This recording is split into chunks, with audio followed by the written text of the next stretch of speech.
Assalamualaikum warahmatullahi wabarakatuh. Alhamdulillahirabbil alamin wa bihi nasta'inu ala umuri dunya waddin. Walhamdulillahilladzi an'ama alaina bi ni'matil imani wal islam. Walhamdulillahilladzi arsala rasulahu bil huda wa dinil haqq liyuzhirahu 'ala dini kullihi wa kafa billahi syahida. Walhamdulillahilladzi arsala rasulahu bil huda wa dinil haqq liyuzhirahu 'ala dini kullihi walau karihal musyrikun. Asyhadu an la ilaha illallah wahdahu la syarikalah wa asyhadu anna Muhammadan abduhu wa rasuluhu la nabiyya ba'dah. Allahumma sholli ala Muhammad wa ala ali Muhammad. Amma ba'du. Para pendengar dimanapun Anda berada, cukup banyak para bapak dan ibu di berbagai daerah bertanya kepada Buya berkenaan dengan perjodohan para putra putrinya. Pada kesimpulannya, pertanyaan itu terfokus kepada susahnya para bapak dan para ibu menghindari bagaimana caranya Buya supaya anak saya dapat jodoh, tetapi dengan cara yang baik. Dan kami ini bingung Buya. Menurut perkiraan kami, pemikiran kami, rasa-rasanya susah Buya para putra-putri kami mendapatkan jodoh kalau tidak melakukan pacaran. Pertanyaan ini sebetulnya menggambarkan kebingungan dari umumnya muslimin wal muslimat selama ini. Bahkan tidak sedikit para bapak dan ibu menyerah. Ya sudahlah, kita beristighfar kepada Allah, memohon ampun. Habisnya bagaimana lagi? Karena kalau tidak melalui pacaran, ya nanti putri saya dan putra saya jadi jomblo. Ini tidak boleh, itu tidak boleh. Dan kata-kata itu sebetulnya secara tidak langsung mengecilkan kebesaran adinul Islam. Tidak percaya akan kebesaran Allah. Bahwasanya ajaran Islam itu sudah mempunyai aturan supaya manusia itu berjodoh tetapi tidak melanggar aturan Allah Subhanahu wa taala. Nah, makanya pada kesempatan ini Buya akan memberikan solusi bagaimana caranya di satu sisi kita tidak melanggar aturan Allah Subhanahu wa taala, di sisi lain para putra putri kita sukses mendapatkan jodohnya yang soleh dan atau solehah. Para pendengar dimanapun Anda berada, tentu saja dalam hal ini menyangkut tentang rezeki kita, usia kita, dan jodoh kita. Kulun fi kitabim mubin. Begitu. Sebagaimana Allah sampaikan di dalam Al-Quran, surat Hud ayat ke-6, bahwa semuanya sudah ditentukan di ajalinya, di Lauhul Mahfud. Berapa banyak rezeki kita, kapan dan di mana kita wafat, dan siapa jodoh kita. Itu sudah ditentukan. Kulun fi kitabim mubin, sebagaimana tertera di dalam Quran surat Hud ayat yang ke-6. Tentu saja tinggal kita berikhtiar tentang rezeki itu, berikhtiar supaya kita bisa memanfaatkan waktu sebaik-baiknya pas pulang kepada Allah, mempunyai bekal yang banyak, berikhtiar supaya jodoh kita, kalau laki-laki mendapatkan jodoh yang solehah, kalau perempuan mendapatkan jodoh yang soleh. Nah, dalam kesempatan ini Buya memulai dengan Al-Quran atau ayat Al-Quran di dalam surat Al-Furqan ayat ke-74. A'udzu billahi minasyaitonir rajim. Bismillahirrahmanirrahim. Wa yaquluna rabbana hab lana min azwajina wa dhurriyyatina qurrata a'yun waj'alna lil muttaqina imama. Shadaqallahul adzim. Orang-orang yang mendapatkan gelar ibadur rahman, hamba yang akan mendapatkan kasih sayang Allah, di antaranya cirinya itu selalu berdoa. Rabbana, ya Tuhan kami, hablana, berikanlah kami, min azwajina, dari istri kami, wa dzurriyyatina, dan turunan kami, qurrata a'yun, menjadi penyejuk mata, menggembirakan, menyenangkan melihat kesolehan mereka. Waj'alna, dan jadikanlah kami, lil muttaqina imama, imam bagi orang-orang yang bertakwa. Ini adalah doa keluarga yang soleh, keluarga yang soleh, keluarga yang sakinah mawaddah warahmah. Rabbana hablana min azwajina wa dzurriyyatina qurrata a'yun waj'alna lil muttaqina imam. Tentu bukan saja berdoa keluarga sakinah mawaddah warahmah ini, tapi berikhtiar bagaimana supaya keluarganya itu, turunannya itu, istrinya itu, suaminya itu suami yang soleh, istri yang solehah, anak-anak kalau perempuan solehah, kalau laki-laki soleh, dan menjadikan kepala keluarganya, si bapaknya, imam bagi orang-orang yang soleh, imam bagi orang-orang yang bertakwa. Waj'alna lil muttaqina imam, dan jadikanlah kami menjadi pemimpin bagi orang-orang yang bertakwa. Pada saat istrinya solehah, anak-anaknya, putra-putrinya soleh-solehah, cucunya, maka otomatis si bapak atau si kakek itu juga menjadi pemimpin orang-orang yang bertakwa. Itu yang pertama. Kemudian yang kedua, Buya sampaikan di dalam Al-Quran surat At-Taghabun ayat ke-14. A'udzu billahi minasyaitonir rajim. Bismillahirrahmanirrahim. Ya ayyuhalladzina amanu inna min azwajikum wa auladikum aduwwan lakum fahdharuhum. Shadaqallahul azim. Wahai orang-orang yang beriman, sesungguhnya istrimu dan anak-anakmu bisa menjadi musuh bagi kamu. Fahdharuhum, hati-hatilah kamu terhadap mereka. Dilanjutkan setelah banyak berdoa dan berikhtiar menjadi orang-orang yang qurrata a'yun, pada turunannya, istrinya atau suaminya. Kemudian berikutnya, begitu sangat takut, begitu sangat khawatir keluarga itu kalau istrinya jadi musuh, kalau suaminya menjadi musuh, kalau anak-anaknya menjadi musuh. Betul-betul diikhtiari, betul-betul diikhtiarkan, betul-betul diusahakan supaya mereka itu tidak menjadi musuh, baik musuh di dunia ataupun musuh di akhirat.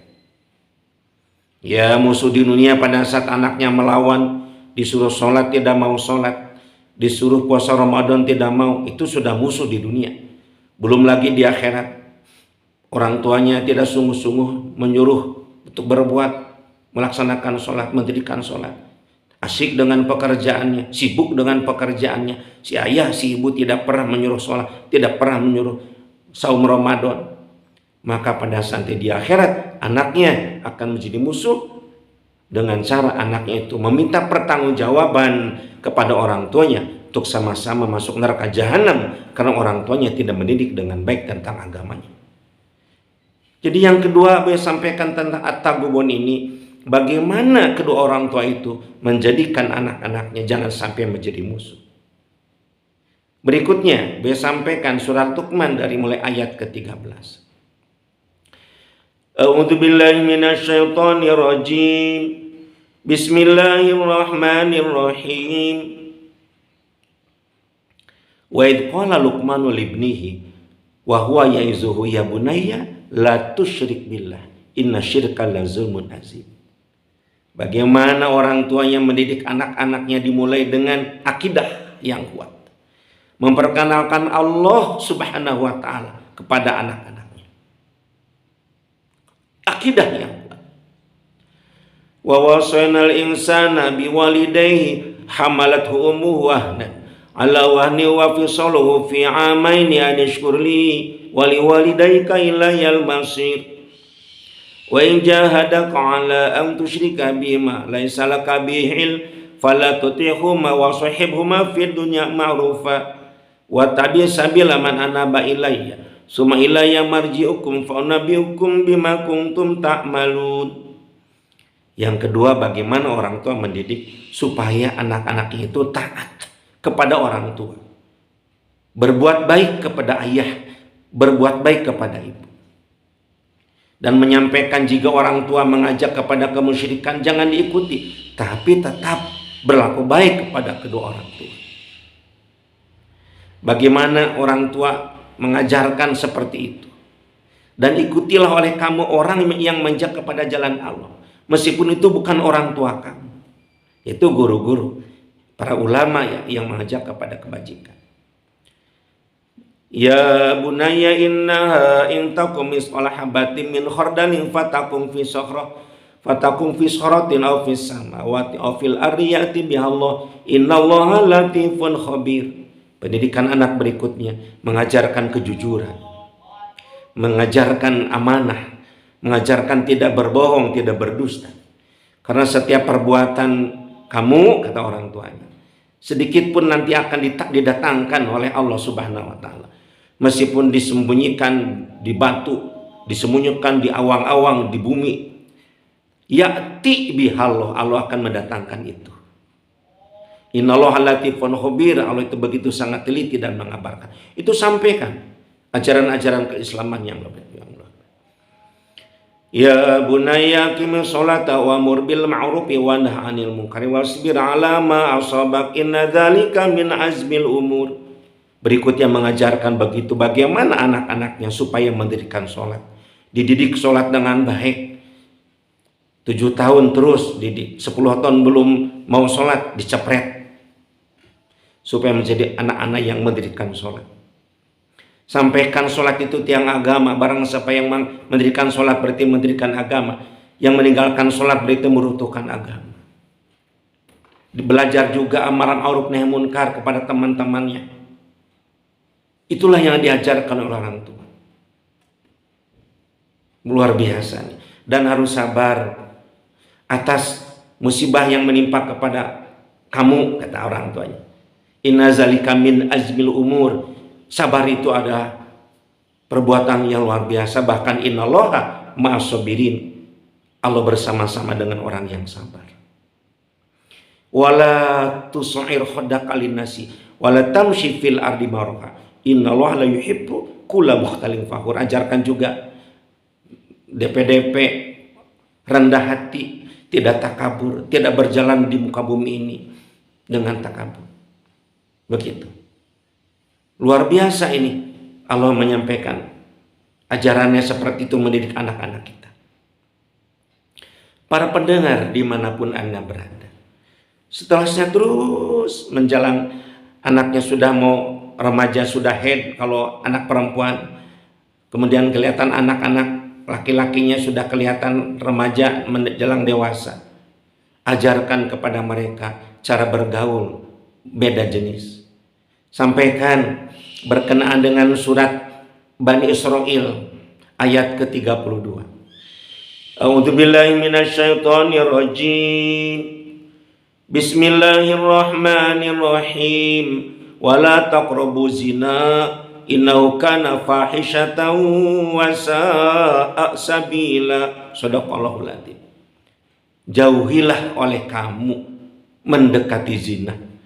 Karena zina itu perbuatan kotor dan seburuk-buruk jalan. Itu ditekankan betul kepada anak-anak kita yang sudah remaja, bahwa kamu jangan mendekati zina. Jangankan berzina, dekat pun tidak boleh. Diterangkan oleh kita yang dimaksud dengan dekat dengan jin itu pergaulan yang bebas. Tidak boleh berdua-duaan, lain jenis, laki perempuan, karena yang ketiganya adalah setan laknatullah. Kamu celaka nanti. Kalau sampai berzina, katakan kepada mereka harus dirajam.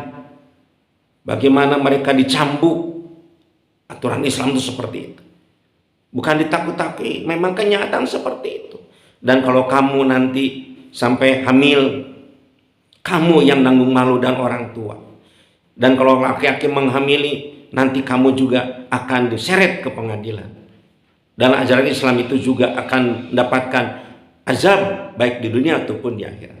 Itu disampaikan dengan baik dan benar, dengan kata-kata yang bisa dimengerti oleh mereka. Maka mulai sejak itu, pada saat mereka sudah remaja, dilakukanlah komunikasi terbuka.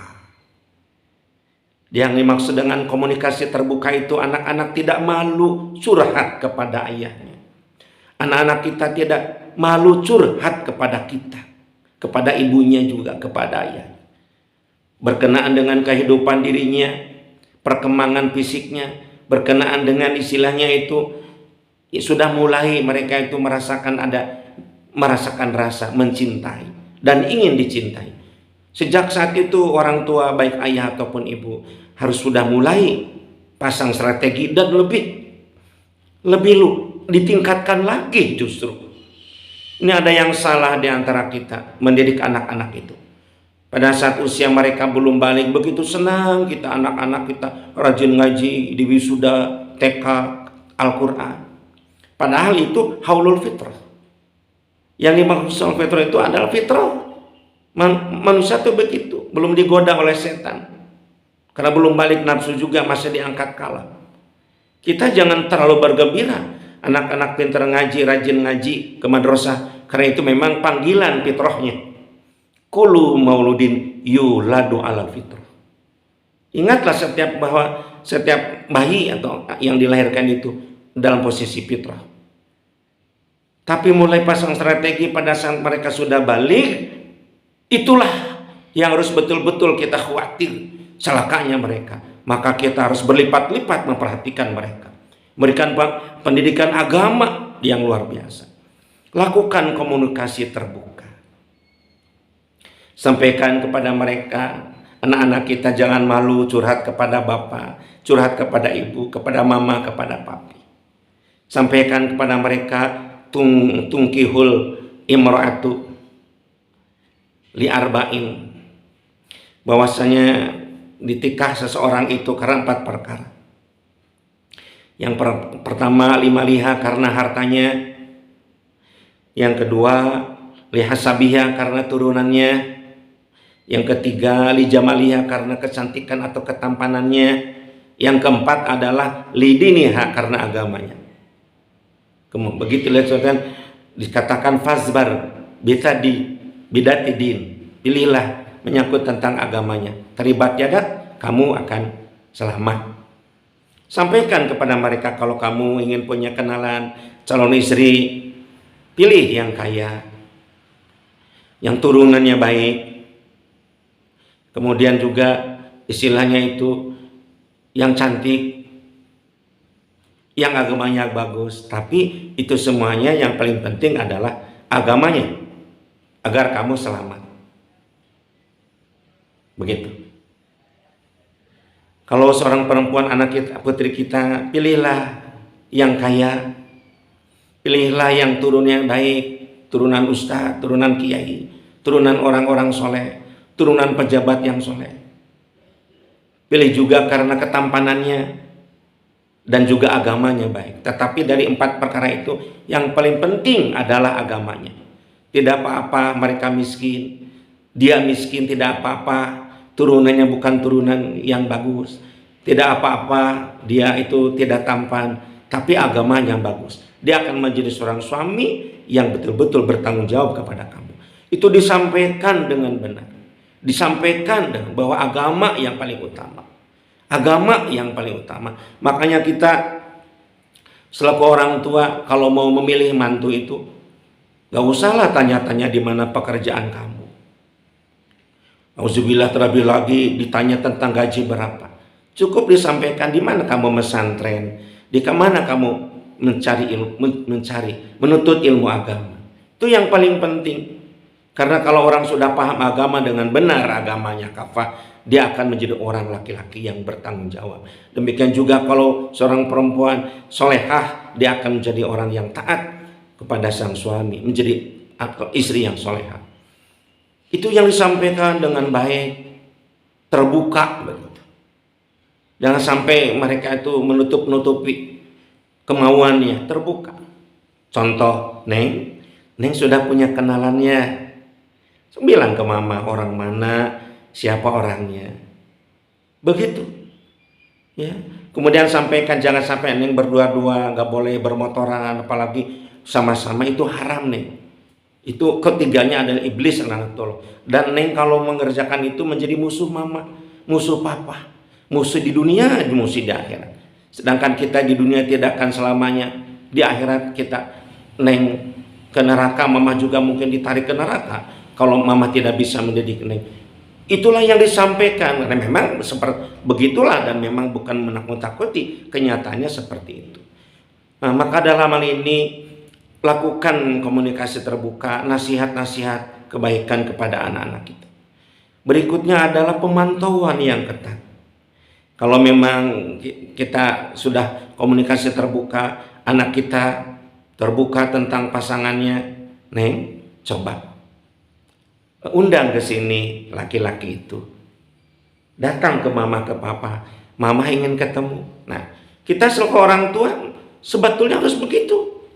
Maka datanglah misalkan si laki-laki itu, kita lihat, tanya orang tuanya dan sebagainya. Kemudian kita kan paham secara psikologi bagaimana ke depannya. Ini anak sepertinya tidak mungkin cocok, tidak satu kufu dengan anakku. Dari kecerdasannya, dari latar belakang pendidikannya, dari latar belakang orang tuanya, misalkan tidak cocok, tidak langsung kita memutuskan. Kemudian sering berkomunikasi dengan putri kita, katakan, Neng, bahwa pernikahan ini bukan setahun 2 tahun, sehari 2 hari sampai kita wafat. Maka pikir dengan baik, jangan tergesa-gesa, karena tergesa-gesa itu adalah sifat setan, begitu. At-ta'ani minallah, at-ta'jala minasyaiton. Kita sampaikan ke anak-anak kita, sampai mengerti. Jadi secara pelan-pelan putri kita menjauhi laki-laki itu, dan kita pun secara pelan-pelan tidak menekan komunikasinya dengan itu. Kemudian kalau memang calon putri kita itu sudah cocok, kelihatan kedewasaannya meskipun usianya masih muda, kemudian turunan orang yang soleh, kelihatan juga dari pesantren meskipun orang miskin misalnya, kita bilang ke istri kita, ini cocok, mah. Mulailah kita saat itu berkorban untuk meluangkan waktu sebagai murabi. Bawa jalan-jalan dengan putri kita. Kita berdua dengan istri satu meja, biarkan mereka di meja yang lain untuk ngobrol. Itu murabi, kita pantau. Kita mengatakan kamu tidak boleh berduaan tanpa mama dan papa. Kalau kamu mau ada acara, mama dan papa mesti ikut. Itulah cara Islam. Mungkin selintas kedengarannya cara ini kuno, ditertawakan orang pasti. Orang pasti terbahak-bahak dengan usulan Buya ini. Kolot kuno, nggak mungkin zaman sekarang, zaman kebebasan. Biar mereka mengatakan begitu. Coba dilihat Quran surat Fussilat ayat ke-28. A'udzubillahi minasyaitonirrajim. Bismillahirrahmanirrahim. Huwallazi arsala rasulahu bil huda wa dinil haqq liyuzhirahu 'ala dini kullihi wa kafa billahi syahida. Shadaqallahu alazim. Allah mengutus para rasul itu, ya, dengan membawa hidayah dan adinul Islam. Wa dinil haq itu Islam maksudnya. Tidak ada agama selain Islam. Dan orang yang selain agama Islam ditolak oleh Allah Subhanahu wa taala. Liyuzhirahu ala dini kulli, untuk dikalahkan oleh adil Islam itu isme-isme yang lain, isme kebebasan, isme budaya yang busuk, isme budaya kehewanan. Bebas mereka sudah seperti hewan. Bahkan balhum adol, lebih sesat daripada hewan. Nikah belum tentu jadi, ya. Pelanggaran pergaulan sudah dilakukan. Padahal jangankan seperti itu. Kullil mu'minin yaghuddu min absarihim. Katakan kepada orang-orang yang beriman, hendaklah menundukkan pandangan. Wa kullil mu'minati yaghuddna min absarihinna. Katakan kepada orang-orang perempuan yang beriman, hendaklah menundukkan pandangannya. Itulah Islam. Biarkan mereka punya pendapat, kebebasan seperti itu, tapi lihat akhirnya siapa yang celaka dan siapa yang selamat. Di dunia pun kebebasan seperti itu melahirkan kesedihan dan penyesalan.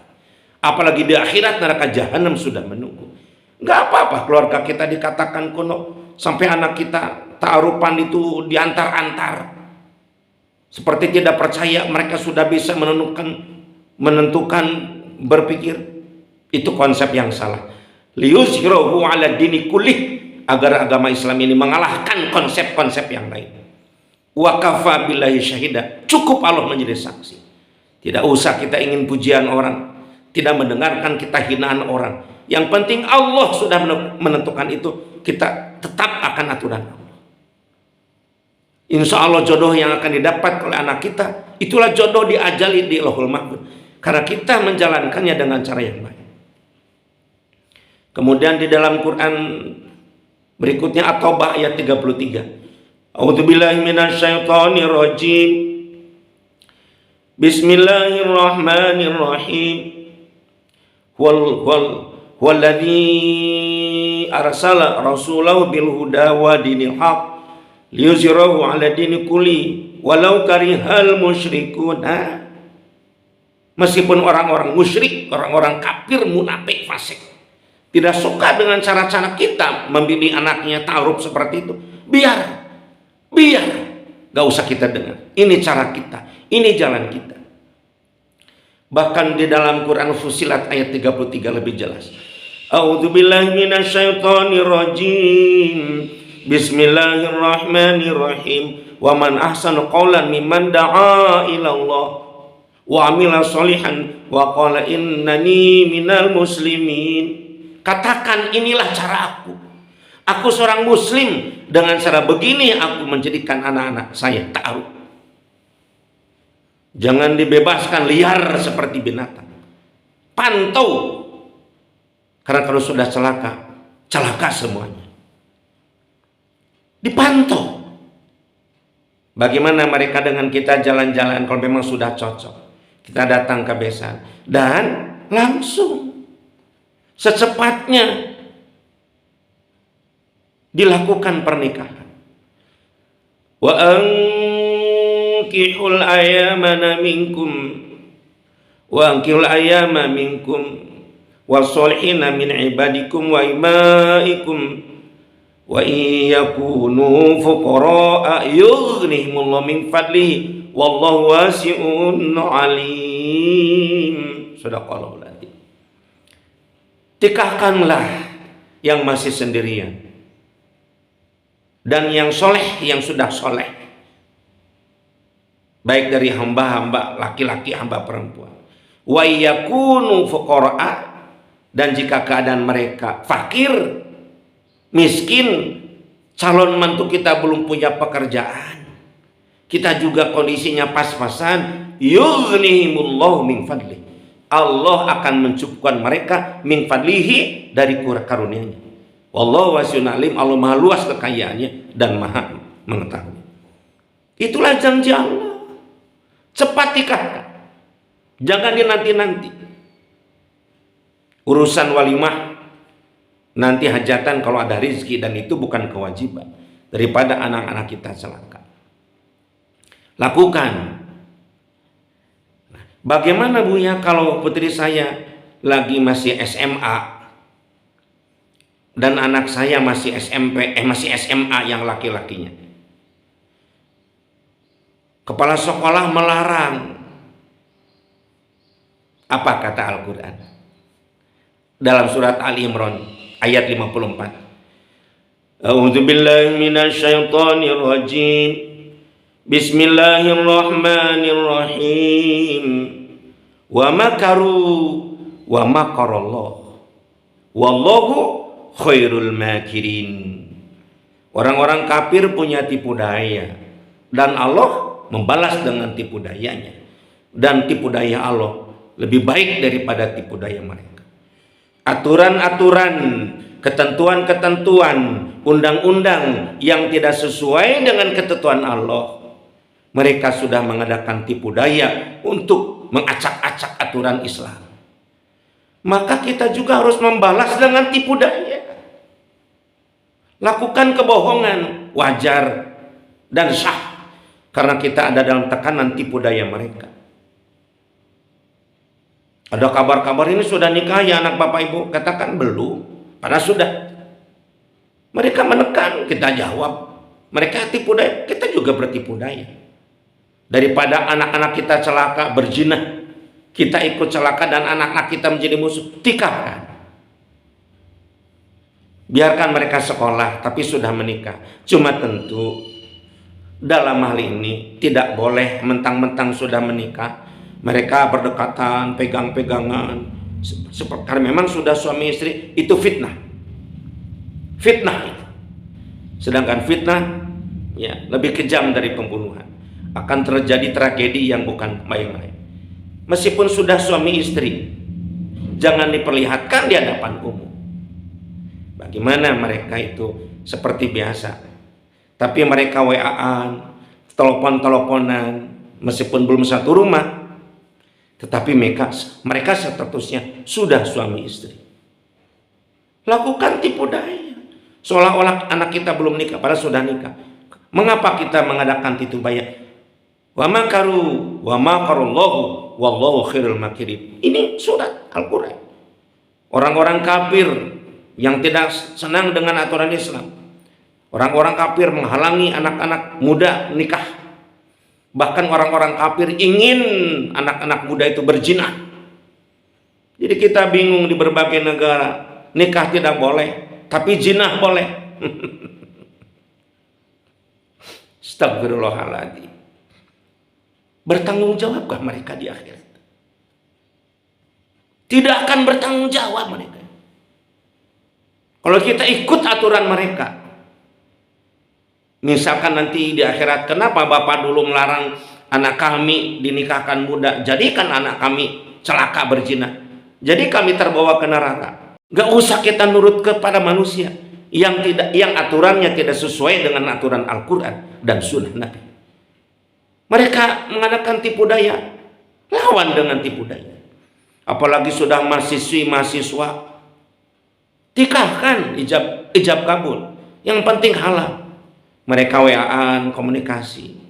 Ya, mereka kalau sudah saatnya mau walimah, ya, berhajatan undang-undang boleh.